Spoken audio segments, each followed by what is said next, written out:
Baik, terima kasih yang saya hormati Pak Menko, Pak Mendagri, para Menteri, Kepala Badan, Bapak Ibu Pejabat Eselon 1 dan 2, dan rekan-rekan media yang saya hormati. Dapat kami laporkan bahwa sarana perdagangan di wilayah terdampak bencana terus menunjukkan tren pemulihan yang positif, khususnya pada pasar rakyat. Dari total 166 pasar rakyat prioritas dan 4.952 pedagang yang terdampak, sebagian besar atau sekitar 90%, yaitu 149 pasar rakyat telah kembali beroperasi, sementara sisanya masih dalam proses percepatan pemulihan yang mayoritas berada di Provinsi Aceh. Dari 166 pasar rakyat prioritas tersebut, teridentifikasi 93 unit pasar rusak ringan, 12 unit pasar rusak sedang, dan 61 unit pasar rusak berat.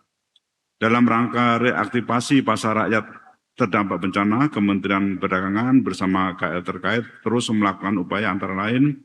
Pertama, yaitu kita lakukan pendataan awal bekerjasama dengan dinas yang membidangi perdagangan beserta KL terkait. Kami telah mengisi data pasar terdampak melalui Jitu Pasna BNPB, yaitu dengan rincian Provinsi Aceh dari 116 pasar yang terdampak sudah 99 pasar yang beroperasi. Provinsi Sumatera Utara dari 47 pasar keseluruhannya sudah beroperasi, dan Provinsi Sumatera Barat dari 3 pasar terdampak sudah beroperasi seluruhnya. Kemudian kita lakukan pembersihan pasar bersama dengan dinas terkait, dan kami telah melakukan aksi bersih pasar di Pasar Kuala Simpang, Kabupaten Aceh Tamiang pada tanggal 30 Desember 2025 hingga 1 Januari 2026, mengingat ini pasar yang besar dan harus segera beroperasi. Kemudian juga menyiapkan beberapa tenda untuk berjualan sesuai kebutuhan dari masing-masing daerah. Kementerian Perdagangan juga telah berkoordinasi dengan Bappenas dan Kemenkyu untuk pengusulan anggaran revitalisasi pasar terdampak bencana. Bapak Ibu yang saya hormati, selain melakukan pembersihan pasar dan pemberian tenda bagi pedagang, kami terus berkoordinasi dan bersinergi dengan ID Booth, dengan Bulog, dan swasta serta para pemasok untuk segera memasok pasokan barang kebutuhan pokok di wilayah Aceh, Sumatera Utara, dan Sumatera Barat, terutama di pasar terdampak bencana agar pedagang mendapatkan pasokan kembali untuk berjualan.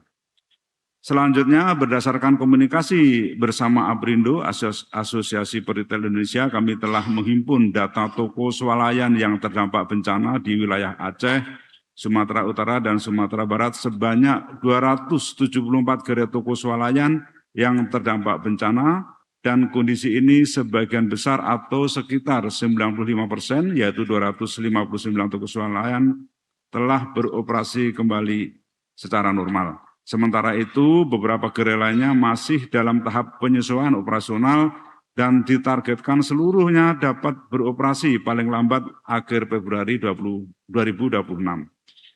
Kemudian terkait dengan kondisi harga barang kebutuhan pokok relatif stabil dibandingkan pada fase awal terjadi bencana. Hal ini tercermin dari indeks perkembangan harga pada bulan Januari-Februari 2006 menunjukkan tren penurunan dibanding Desember 2026. Tren penurunan ini didukung oleh kondisi aktivitas logistik di daerah tersebut yang sudah kembali normal. Provinsi Aceh, harga barang kebutuhan pokok tercatat relatif stabil. Komoditas yang perlu menjadi perhatian adalah daging sapi yang menunjukkan tren kenaikan akibat permintaan yang meningkat menjelang Ramadan atau tradisi megang. Provinsi Sumatera Utara, harga kebutuhan pokok tercatat stabil di bawah harga rata-rata nasional. Sementara Provinsi Sumatera Barat, harga kebutuhan pokok tercatat stabil, namun perlu perhatian khusus untuk komoditas cabai, daging ayam, daging sapi karena permintaan yang cenderung meningkat menjelang bulan Ramadan. Bapak Ibu hadirin yang kami hormati, kami juga ingin melaporkan Pak Mendagri kinerja ekspor kedua provinsi tersebut karena ini juga dampak dari bencana. Yang pertama, ekspor Provinsi Aceh tahun 2025 tercatat 649,12 juta US dolar, menurun dibandingkan tahun 2024 yang mencapai 697,32 juta US dolar. Secara tahunan, kinerja ekspor mengalami penurunan sebesar 6,90% year on year kalau dibandingkan dengan ekspor tahun 2024. Kemudian kalau kita lihat pada pasca bencana yaitu akhir November 2025, kinerja ekspor Provinsi Aceh tetap menunjukkan ketahanan yang cukup baik. Pada bulan November 2025, nilai ekspor meningkat 58,2 juta US dollar atau tumbuh 20,16% yaitu mantuman dibandingkan dengan bulan Oktober tahun 2025 dan kembali naik pada bulan Desember 2025 menjadi 59,69 juta US dollar atau sebesar 2,42. Ini dari November ke Desember memang mengalami penurunan sedikit. Kondisi ini mengindikasikan bahwa meskipun bencana alam berdampak pada distribusi dan logistik di semua wilayah, secara agregat ekspor Aceh mampu pulih dengan relatif cepat meskipun year on year Aceh turun 6,9% sebenarnya disebabkan karena turunnya ekspor migas sebesar 65,6%. Kemudian untuk Provinsi Sumatera Barat mencatatkan pertumbuhan ekspor yang kuat, yaitu nilai ekspor meningkat dari 2,18 miliar US dollar pada tahun 2024 menjadi 2,78 miliar US dollar pada tahun 2025 atau tumbuh 27,64%. Kemudian dibandingkan bulan Oktober, pada bulan November terjadi penurunan ekspor yang cukup tajam yaitu minus 52,56%. Sebelum kemudian diikuti oleh pemulihan yang cukup cepat yaitu pada bulan Desember 2025 meningkat menjadi 174,15%. Perubahan nilai ini menegaskan bahwa bencana alam menjadi faktor utama yang memperdalam pelemahan ekspor pada bulan November 2025 meskipun secara keseluruhan pulih ekspor Sumatera Barat tetap terjaga dengan surplus year on year 27,64%. Kemudian Sumatera Utara, Provinsi Sumatera Utara mencatatkan nilai ekspor dari 10,66 miliar US dollar pada tahun 2024 menjadi 12,56 miliar US dollar pada tahun 2025. Secara tahunan ekspor Sumatera tumbuh 17,84 year on year.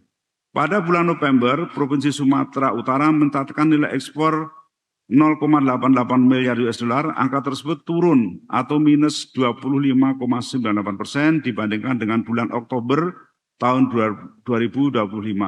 Namun demikian, pada bulan Desember tahun 2025, ekspor kembali mengalami pemulihan pertumbuhan sebesar 18,89% atau senilai 1,05 miliar US dollar. Penurunan yang tajam pada bulan November 2025 berkorelasi dengan bencana alam yang melanda wilayah Sumatera pada akhir November yang berdampak pada kelancaran logistik, distribusi, dan aktivitas produksi. Namun demikian, secara keseluruhan untuk Provinsi Sumatera Utara, tahun 2025 ekspornya meningkat 17,84% dibandingkan tahun 2024. Demikian Pak Mendagri, terima kasih. Baik Pak, terima kasih banyak. Mudah-mudahan akan semakin baik pasar-pasar maupun kafe, restoran, toko yang ada di daerah terdampak. Kami lanjutkan ini untuk jelajahi cara baru mendapatkan informasi. Download Metro TV Extend sekarang.